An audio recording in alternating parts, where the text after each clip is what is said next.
अस्सलाम वालेकुम, मेरा नाम है मकबूल अहमद और आप देख रहे हैं सदाए न्यूज वाराणसी। इस समय हम वाराणसी के आगागंज क्षेत्र में और हमारे साथ पूर्व पार्षद अयूब साहब जुड़ चुके हैं। जिस तरह से अयूब साहब का समाज सेवा के क्षेत्र में अच्छा कार्य रहा है और बुनकरों के बीच के नेता हैं।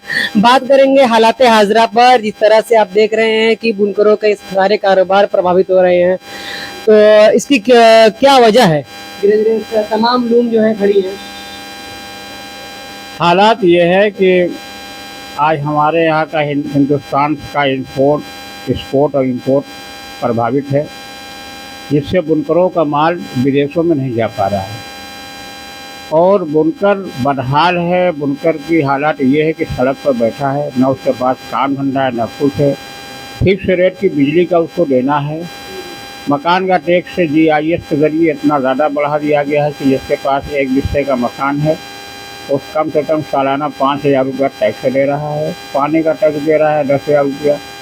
तो ज़िंदगी बदहाल है, महंगाई इस कदर की। आज बनारस से लगभग 1 लाख से ज़्यादा लोग बुनकर जो है बेंगलोर और सूरत और अन्य जगह पलायन करके रोजी रोटी कमा रहे हैं। आज के 20 साल पहले बनारस का बुनकर लाखों बिहारी और बंगालियों को पनाह दे के काम कराता था, लेकिन आज उनके घर का आदमी खुद ब खुद जा रहा है दूसरी जगह काम खोजने के लिए। हो सकता है सरकार की पॉलिसी रास नहीं आ रही है, सरकार की पॉलिसी सही नहीं हो रही, अर्थव्यवस्था हमारी गिर रही है। हमारा डॉलर इतना महंगा हो गया है, आज संभवतः 83-84 रुपये का डॉलर है। तेल महंगा है, कोई चीज़ किफ़ायत नहीं है, हर जगह महंगाई मारे है। ऐसे में आपके ये वाराणसी में जैसा कारोबार चल रहा है, आपके बगल में गुजरात सूरत में वहाँ तो अच्छा कारोबार चल रहा है। गुजरात वाले कारोबार दे रहे हैं आपको, बेंगलोर वाले भी दे रहे हैं, तो यह एक्सपोर्ट का मामला सिर्फ वाराणसी से है? ऐसा है कि गुजरात और बेंगलोर में इंडस्ट्री बहुत पहले से है, वहीं से माल आके यहाँ बनारस में आता है। जो माल वहाँ 200 रुपये का यहाँ आके 450 का पड़ता है। रेल भाड़ा है, जितना हाथ लगता है सबको नफ़ा चाहिए, लेबर चाहिए, तो बहुत बड़ा असर इससे पड़ रहा है। जो धागा वहाँ 200 रुपया, हमारे यहाँ 450 रुपया है। बिजली यहाँ बहुत महंगी, जबकि बिजली वहाँ महंगी है, किफ़ायत नहीं है। हमारे यहाँ बिजली फिक्स रेट है, लेकिन हमारे यहाँ कारोबार नहीं है। 10 से जिसके पास लूम है, महीने का कम से कम 30,000 रुपया उसको देना है बिजली का बिल। कहाँ से देगा? अपने बाल बच्चों को पालेगा पोसेगा कि 30,000 रुपये महीना वो बिजली का बिल देगा? बहुत बुरी हालत है मकबूल साहब। ऐसे में जो सियासी समीकरण बन रहा है, एक तरफ इंडिया गठबंधन चुनाव लड़ रही है और NDA लड़ रही है, और इसमें ऑल इंडिया मजलिस इत्तेहादुल मुस्लिमीन का भी गठबंधन पल्लवी पटेल जी से हुआ है। उन्होंने अपना प्रत्याशी गगन प्रकाश यादव जी को बनाया है। वही हमारे बसपा प्रत्याशी घोषित हुए हैं मंजूर नियाज अली साहब। तो जिस तरह से सियासी एक समीकरण बन गया है, तो मुसलमानों का और बुनकरों का वोट किधर जाएगा? बुनकरों का जो जिस तरह शोषण हो रहा है, बुनकर के लिए सही पार्टी कौन है? बुनकरों के लिए कोई पार्टी सही नहीं है, और ये चुनाव का दिन है। हर आदमी अपने वोट का मालिक हो, जिसको चाहे उसको वोट दे। किसी को वोट देने का के लिए ललायत नहीं किया जा सकता है कि नहीं आप इसको वोट दीजिए। बुनकर अपने बुनकर का पूरा इंसान वोट देता है। यहाँ तो गंगा जमुना तहजीब है, हिंदू मुस्लिम सब है, जिसको जो चाहे वोट दे। और रही बात पल्लवी जी का, तो पल्लवी जी का वोट का मामला ये है कि गठबंधन जो हुआ ओवैसी साहब का, ओवैसी साहब तो हैदराबाद में रहे वही सही है, और यूपी में कहीं सुरक्षित नहीं है। अभी पिछले चुनाव में लड़े थे, सैकड़ों सीट बीजेपी को उनकी वजह से मिल गई। वोट कटुआ है और कुछ नहीं है। अजय राय जी वोट जितवा है, क्या करेंगे? अजय राय जी को गठबंधन ने प्रत्याशी बनाया है। अगर इनको वोट सभी लोगों का मिलता है तो ये चुनाव जीत सकते हैं, कुछ कहा नहीं जा सकता। आस्था के राजनीतिकरण में क्या अजय राय जी दाल गल सकती है? देखिए, आस्था का स्थान कहीं है नहीं। आस्था का स्थान धर्म का मामला है। धर्म से ना राजनीति चलने वाली है ना देश चलने वाला है। आस्था अपने अपने धर्मों के आधार पर होनी चाहिए। हम आस्था पर विश्वास करते हैं, अपनी आस्था पर, लेकिन इससे हमारा देश और हमारा संविधान नहीं चलेगा। संविधान निर्माता भीमराव अम्बेडकर जी ने सबके लिए बराबर से बनाया है, और इसका दुरुपयोग दुर्भाग्यपूर्ण है। इसका दुरुपयोग नहीं होना चाहिए। विधानसभा चुनाव में भी बुनकरों ने और मुसलमानों ने झूम कर वोट दिया था, एकदम 95% का सहयोग किया था किशन दीक्षित जी को। उसके बाद उनको हार मिली और उनको कहीं ना कहीं हिंदू वोट नहीं मिला। इस बारे में हम कुछ नहीं कह सकते। उनको वोट मिला या नहीं मिला ये अलग बात है, बुनकर ने सबको वोट दिया है। बीजेपी को भी रोज बुनकर देते हैं, ऐसा तो नहीं है। हमारे दोषीपुरा से वोट मिलता है, रसूलपुरा से वोट मिलता है, कहाँ से वोट नहीं मिलता है, तो बुनकर ही इलाका है ना। तो ऐसा नहीं कच्ची बात से ही बुनकरों को भाजपा को वोट मिलता है, ये सब गलत बात है। जो जिस पार्टी में उसको वोट देता है। वैसे ही वोट कटुआ क्यों है? ओवैसी वोट कटवा ऐसे है कि यूपी में उन्होंने सैकड़ों सीट से ज्यादा से चुनाव लड़ा, एक भी सीट जीती नहीं। कई 4,000, कई 5,000, 10,000, 8,000। फिलहाल बिहार में रहा 25 सीट से चुनाव लड़े, 5 सीट जीते, और बकिया वोट उनकी वजह से वोट कटने से बीजेपी को फायदा हुआ, गठबंधन को फायदा हुआ था। 2.5 लाख बुनकर किस साइड जाएंगे क्या लगता है? इस बारे में हम कुछ कहना जल्दबाजी होगी। जब समय आएगा, अभी यहाँ का 1 जून के चुनाव है, अभी अप्रैल का महीना चल रहा है, तो जब चुनाव करीब आएगा, हफ्ता 2 दिन बाकी रहेगा, तो मालूम होगा कि वोट जा रहा है। वैसे बुनकर वोट सबको देता है, कांग्रेस को भी देता है, बीजेपी की भी देता है। ओवैसी को वोट देना संभव नहीं है, ओवैसी भी बेकार है। यूपी में पलाव में वो अपना हैदराबाद में उनके वालिद साहब ओवैसी थे, इत्तेहादुल मुस्लिमीन के थे, मुस्लिम मजलिस से थे, अलग होकर इत्तेहादुल मुस्लिमीन बने थे। पहले ही मुस्लिम मजलिस से ही इनके बाप दादा थे, लेकिन बाद में तो इत्तेहादुल मुस्लिमीन बना दिया। जिस तरह से एमएसएमई कानून लागू हुआ, 45 दिन का पेमेंट, और आपका रेशम पर अलग जीएसटी है, धागे पर अलग जीएसटी है, तीसरा है विद्युत विभाग, इन तमाम एजेंडों को क्या इंडिया गठबंधन ने अपने मैनिफेस्टो में रखा है? अब उनका मैनिफेस्टो देखा नहीं, लेकिन बुनकर की बदहाली का बहुत बड़ा कारण ये भी है, जीएसटी और जो 45 दिन वाला है। इससे कस्टमर जो है, हमारे व्यापारी लोग जो है, हतोत्साहित है और प्रभावित हुआ बुनकर का कारोबार। क्या लगता है देश परिवर्तन के मूड में है कि नहीं?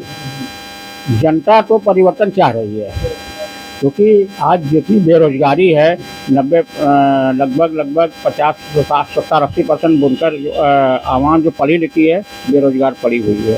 सिर्फ उसमें जो LLB करके वकला बने, उनकी दुकान चल रही है, बाकी सारे पढ़े लिखे बेरोजगार हैं। जी, मूड बन गया है कि परिवर्तन होगा? हाँ, परिवर्तन की संभावना पूरी है, क्योंकि नौकरी मिल नहीं रही है। जो जवान हो, जो आदमी पढ़ लिख के जवान हुआ, 25 साल का नौजवान है, उसका शादी ब्याह नहीं हो रहा है, उसका घर नहीं बच रहा है। हाँ, 4 साल की नौकरी मिल रही है, जो नौकरी 30 साल की मिलती थी, अब वो 4 साल पर हो गया। आज की सरकारों ने एडहाक पर काम कराना पसंद किया है, मतलब आप 10,000 रुपया महीना पर काम करिए, जहाँ उसको जो कि सरकारी सैलरी 60-70-80 हज़ार रुपया है, और जो तो डेली वेज पर उनको 10,000 में काम दिया जा रहा है। कहीं ना कहीं जो मूड है वो जनता का पूरी तरह से परिवर्तन पर मूड है। ऐसा लग रहा है कि हाँ, परिवर्तन चाहती है जनता। तो बहुत अच्छा लगा बात करके, जिस तरह से विभागी से बयान दिया है आपने। हमारे साथ कुछ लोग और हैं, किस तरह से, क्या परिचय दीजिए अपना, क्या नाम है? हमारा नाम अमीनुद्दीन। किस तरह से तमाम चीज़ों को देखते हैं? एमएसएमई जैसे काले कानून जो बुनकरों पर लागू हो गए, व्यापारी पर प्रभावित हुआ, जीएसटी सब्सिडी के नाम पर जो लूट हो रही है आप लोगों के साथ, तमाम मुद्दे हैं। तो क्या कोई पार्टी अपने एजेंडे में आप लोग को ले रही है? किससे वोट देंगे आप? किस मुद्दे पर वोट देंगे? किस मुद्दे पर देंगे, किस मुद्दे में नहीं देंगे, तो वक्त आएगा तब न बताएंगे। अभी तो वक्त चल रहा है, अभी तो तमाम पार्टियां मैनिफेस्टो, कुछ पार्टियां जो तैयार कर रही है अभी, तो कहीं ना कहीं आपको उनसे मिलना चाहिए। वो आप मिल रहे हैं कि नहीं मिल रहे हैं? नहीं। तो मतलब आपको बिना मुद्दे का ही वोट देंगे आप? तो कहीं ना कहीं शोषण जो हो रहा है, तो वो तो शोषण और ज्यादा बढ़ जाएगा ना? हाँ, बढ़ेगा तो बढ़ने वाला रहेगा तो बढ़ेगा करेगा। तो क्या मूड रखते हैं, मतलब कहीं ना कहीं मैनिफेस्टो में रखा गया है, नहीं रखा गया वो तो अलग एजेंडा है, लेकिन क्या आप इंडिया गठबंधन के साथ जाएंगे कि एनडीए भाजपा जो गारंटी कर, रोजगारी गारंटी, महंगाई की मार, तमाम चीज जुमला लाएगी? तो यही रोजगार मिलना चाहिए, और क्या है? रोजगार मिलना चाहिए। रोजगार तो इतना नहीं है कि सब मुस्लिम परेशान बने नहीं, सभी वर्ग यही परेशान है रोजगार को लेकर। तो इंडिया गठबंधन से जाना पसंद करेंगे आप? देखिए आगे आना, जिसका आएगा उसका किया जाएगा। आपके क्या थे, वाराणसी से बसपा प्रत्याशी भी लड़े हैं आज, अली मंजू, क्या विचार रखते हैं, कैसे शख्सियत है? तो कौन विचार, अभी कुछ नहीं बता सकता। तो कहीं ना कहीं जो है, कहीं ना कहीं अभी इनसे बात करने के पता चला कि इंडिया गठबंधन है या एनडीए है, तमाम पार्टियां लड़े, लेकिन इस बार बुनकर या जो प्रभावित है महंगाई, बेरोजगारी, तमाम मुद्दों से, वो कहीं ना कहीं साइलेंट वोट देंगे। क्या लगता है? जहाँ तक आप कह रहे हैं कि बीएसपी से नियाज अली मंजू साहब जो हमारे साथ सभासद थे, इसके पहले विधानसभा भी चुनाव लड़े थे, तो उनका कोई प्रभाव नहीं है। हो सकता है कि 1000-2000 वोट पाएँ, उससे ज़्यादा वोट नहीं पाएँ, उनका कहीं वो नहीं है। नियाज़ अली मंजू सभासद रहे, अच्छे सभासद हैं, अच्छे आदमी हैं, अच्छे वक्ता भी हैं, लेकिन लोकसभा का चुनाव प्रभावी व्यक्ति आता है तो वो प्रभावित करता है। ये प्रभावित करने वाले व्यक्ति नहीं है। नहीं, कैसे नहीं है, हंसी मजाक नहीं है। ये बहुत बड़ा चुनाव है, बनारस जिला पूरे जिले का चुनाव है। लगभग 13 लाख करीब वोट होंगे यहाँ। 22 लाख करीब वोट बता रहे हैं लोग कि है। ऐसे में हम बेहतर नहीं समझते। बहरहाल पार्टी है, राजनीतिक दल है, तो चुनाव लड़ाती है, लेकिन मंजू के बस की बात नहीं है ये। कहीं ना कहीं आपके करीबी है तो आप साथ दे रहे हैं कि नहीं? नहीं, हम अभी समय आने पर बताएंगे हम लोग किसको वोट देंगे। जैसा मूड बनता है बनारस में हम लोग वोट देंगे।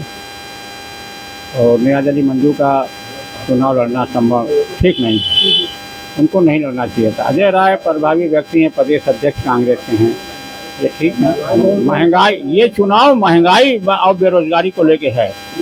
हाँ, सबसे बड़ा मुद्दा यहाँ महंगाई बेरोजगारी का है। बेरोजगारी महंगाई बहुत ज़्यादा है। बाजार में 1000 रुपया लेके जाइए, आप पूरा सामान नहीं खरीद पाते हैं, फल फ्रूट नहीं ले पाते हैं। आम 90% लोग ऐसे हैं कि जो फल नहीं खरीद पा रहे हैं, खाली ज़रूरी का सामान ज़रूर। बताइए, अदरक 40 रुपया की पौवा बिक रही है, लहसुन 250 रुपया किलो बिक रहा है, टमाटर इतना महंगा बिक रहा है, क्या चीज़ किफ़ायत है। परवल 80 रुपया किलो बिक रहा है। तो भैया बहुत महंगाई है। महंगाई और बेरोजगारी मेन मुद्दा है। आने वाली सरकारें जो भी हों इस पर विशेष ध्यान दें। चाहे किसी की सरकार बने, गठबंधन की बने, चाहे एनडीए की बने, इससे हमारा कोई फर्क नहीं, लेकिन कम से कम महंगाई और बेरोजगारी पर ध्यान। किस तरह से देखते हैं? सच में महंगाई है किसी भी ये? बिल्कुल है, बहुत ज़्यादा है। तो उनका सबसे ज्यादा किस चीज से प्रभावित हुआ है, बिजली से कि कारोबार? बिजली का है ही है, वही ना कहा, बिजली की तो है ही है।